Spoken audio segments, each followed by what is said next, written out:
In front of me is HONOR Magic4 Pro, and today I would like to show you how you can rename it. First of all, just go into Devices Settings and scroll all the way down.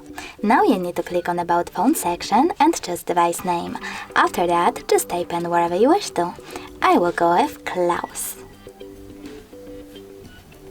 Then you need to save your changes by tapping on OK, and as you can see, after that, name of my smartphone has changed. Thanks so much for watching. If you enjoyed this video, smash that like button, comment and subscribe. Bye!